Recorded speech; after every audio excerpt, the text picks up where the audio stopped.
सरल सा प्रयोग है, इसको देखिए आप। ये एक लेविटेटिंग पेंसिल है। सबसे पहले आप इसको चलते हुए देखिए। एक पेंसिल है जो इस तरह से स्पिन हो रही है। अब ये कैसे बनी है? ये एक रबर का टुकड़ा है जिसमें 4 चुंबक लगे हैं, और ये पेंसिल है जिसके अंदर 2 रिंग चुंबक, ये अंगूठी जैसे चुंबक है, मैं आपको दिखाऊंगा अभी। अब आप किसी भी ओरिएंटेशन में, चुंबकों का एक ध्रुव होता है नॉर्थ या साउथ, आप किसी भी ओरिएंटेशन में इनको लगा दीजिए। अब आगे वाले कैसे हों? अगर ये 2 चुंबक आपस के अंदर एक दूसरे से चिपक रहे हैं, इसके मतलब ये विपरीत ध्रुव होंगे, एक नॉर्थ होगा एक साउथ होगा, एक उत्तर और एक दक्षिण होगा। तो आगे वाले ऐसे लगाएं कि वो एक दूसरे के साथ में चिपके। देखिए ये भी चिपक रहा है और इसको भी ऐसे ही लगना चाहिए। पीछे वाले कैसे लगाएंगे? पहले आप चिपका दीजिए, इसके मतलब ये विपरीत ध्रुव है, फिर इसको पलट दीजिए। पलट देंगे तो ये दोनों समध्रुव हो जाएंगे और एक दूसरे को विकर्षित करेंगे या धक्का देंगे। तो पीछे वाले समध्रुव हैं, एक दूसरे को धक्का दे रहे हैं और पेंसिल को ऊपर उठा रहे हैं। आगे वाले कैसे हैं? असमध्रुव हैं और एक दूसरे को आकर्षित कर रहे हैं और ये पेंसिल को अपनी ओर खींच रहे हैं। अब ये देखिए मेरे पास, अब सिर्फ इस पेंसिल को मैं अपनी उंगली के ऊपर टिका रहा हूं, ये मात्र मेरी उंगली के ऊपर टिकी हुई है और मैं इसको घुमा भी सकता हूं। I can also experience the force is exerting on my fingertip. मेरी उंगली पे क्या बल लग रहा है, इसका भी मैं अनुभव कर सकता हूं इस मॉडल से।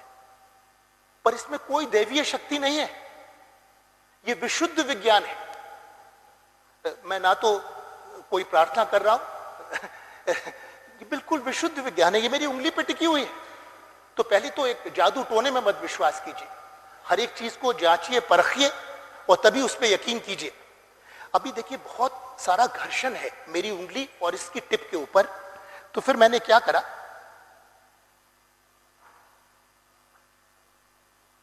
एक छोटा सा सीडी का टुकड़ा ले लिया।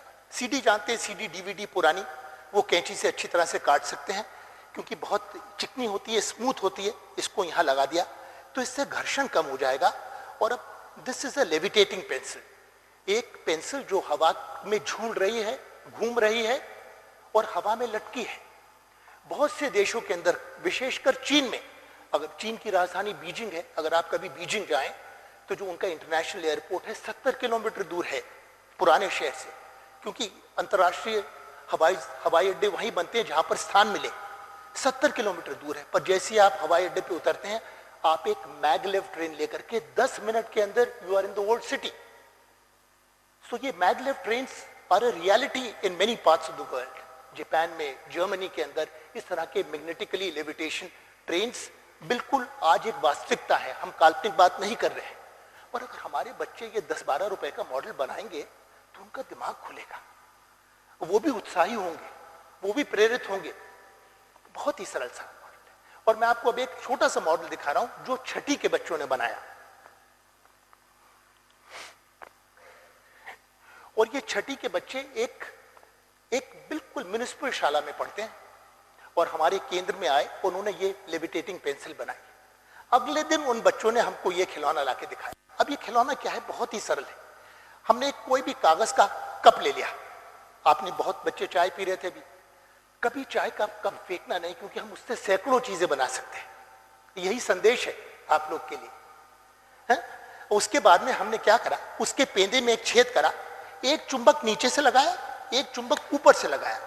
अब ये देखिए, मैं आपको नीचे वाला भी दिखाऊंगा और ऊपर वाला भी। नीचे से और ऊपर से दोनों चुंबक आपस में चिपक गए क्योंकि विपरीत ध्रुव हैं उनके। अब हम क्या करेंगे, ये साइकिल की तीली है, साइकिल की स्पोक है, साइकिल की तीली में इसको डाल देंगे। और आप, ये छठी के बच्चों ने डिजाइन करा है।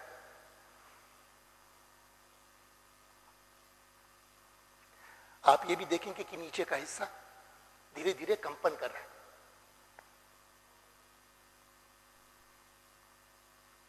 बहुत सुंदर मॉडल है। But there is no reference in literature to a toy like this.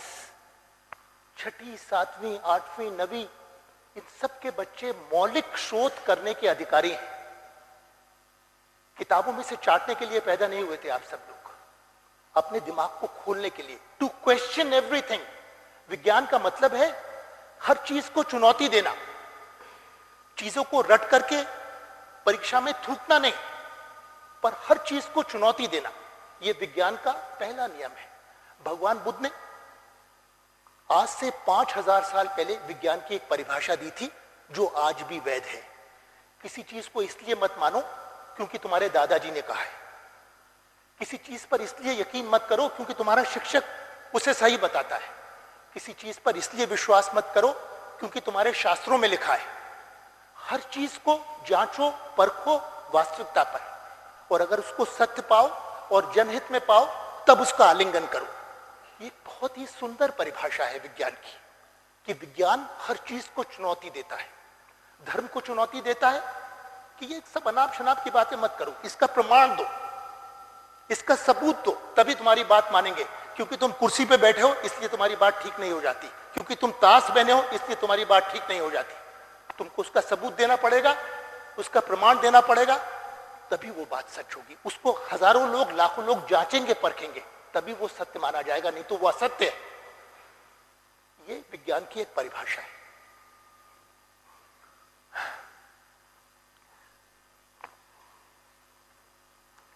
के टुकड़े अभी इनको